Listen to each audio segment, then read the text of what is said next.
समझदार भेड़िया। एक भेड़िया बहुत समझदार और होशियार था।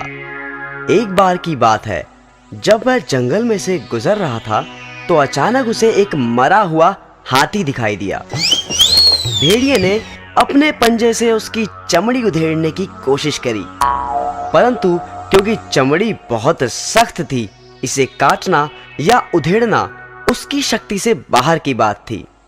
अचानक एक बब्बर शेर वहां आ धमका।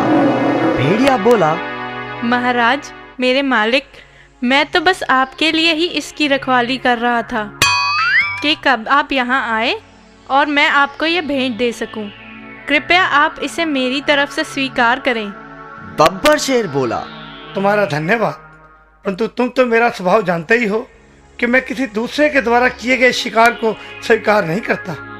मैं अपनी खुशी से तुम्हारी ये भेंट तुम्हें सौंपता हूँ। और बब्बर शेर अपने रास्ते हो लिया। परंतु मुसीबत अभी खत्म कहाँ हुई थी। अब एक साधारण शेर वहां आ पहुंचा। वह झट से बोला, चाचा जी, आप यहाँ मौत के मुंह में कहाँ घूम रहे हैं? क्या मतलब? चाचा जी, इस हाथी को बब्बर शेर ने मारा है और मुझे इसकी रखवाली के लिए रख छोड़ा है। जाते जाते राजा जी मुझे यह हिदायत दे गए थे, अगर कोई शेर इधर उधर से गुजरे तो मुझे सूचित कर देना। अब मैं इस जंगल के सारे शेरों का खात्मा कर दूंगा। इतना सुनते ही शेर की हवा सरक गई। उसने कहा, मेरे प्यारे भतीजे, अब तो तुम ही मुझे बचा सकते हो। अगर मेरे बारे में तुम राजा जी को सूचित नहीं करोगे तो मैं बच जाऊंगा। अच्छा, तो मैं खिसकता हूँ।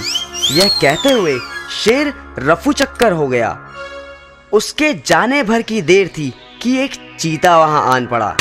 भेड़िए ने मन ही मन सोचा कि इसके दांत बड़े नुकीले हैं, क्यों ना हाथी की चमड़ी इसी से कटवा लूं।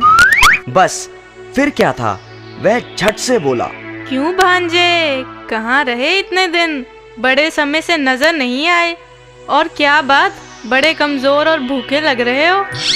देखो, यह जो हाथी है इसे बब्बर शेर ने मारा है। मुझे इसका ध्यान रखने के लिए कहा गया है। परंतु यदि तुम इस हाथी का स्वादिष्ट मांस खाना चाहते हो तो जल्दी से इसमें से चीर कर खा जाओ। परंतु जल्दी करना, कहीं राजा जी ना आ जाएं। चीता बोला, नहीं मामा जी, मुझे लगता है ये मेरी सेहत के लिए ठीक नहीं। परंतु भेड़िए ने फिर एक चाल चली।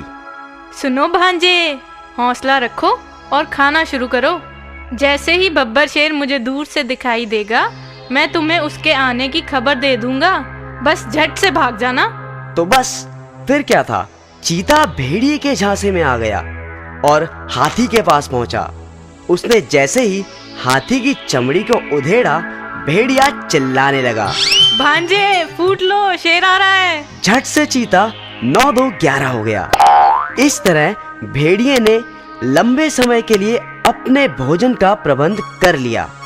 अक्लमंदी से मुश्किल काम भी आसान किया जा सकता है।